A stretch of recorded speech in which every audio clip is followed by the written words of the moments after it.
আসসালামু আলাইকুম। ওয়ালাইকুম আসসালাম। আপু, আপনার বাসা কই? ভাঙা। আপনার নাম? মারিয়া। মারিয়া। হুম, নাম তো ভালো অনেক। কি করেন আপনি? পড়াশোনা করি। কোন ক্লাস? Inter first year. কোন কলেজ? আ ইয়াসিন কলেজ। দুইজনই আছেন কলেজ। জি। আচ্ছা, আপনার একটা সব থেকে সুন্দর মুহূর্ত বলেন আর একটা খারাপ মুহূর্ত বলেন। মুহূর্ত বলতে আমরা তো খেলাধুলা করি। খেলায় যে উইন হওয়ার পরে ওইটা সবচেয়ে ভালো মুহূর্ত হয়। আর হারার পরে যে ওইটা আর কিছুতে না? না, যেমন ব্যর্থ, প্রেম না বা ওই অন্য প্রেম কিছু? প্রীতি আমাদের মধ্যে নাই। আমরা ফ্রেন্ডরা সবাই ঘুরে ফিরে খাই তাই এটাই পড়াশোনা আচ্ছা, করি। তাই।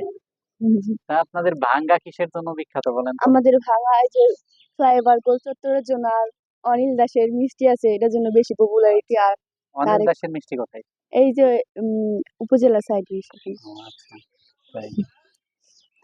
তো ঠিক আছে, আপু অনেক সুন্দর একটা প্রশ্নের উত্তর দিল। আর ভিডিওটা ভালো লাগলে একটু বেশি বেশি শেয়ার করবেন। আসসালামু আলাইকুম। ওয়ালাইকুম আসসালাম।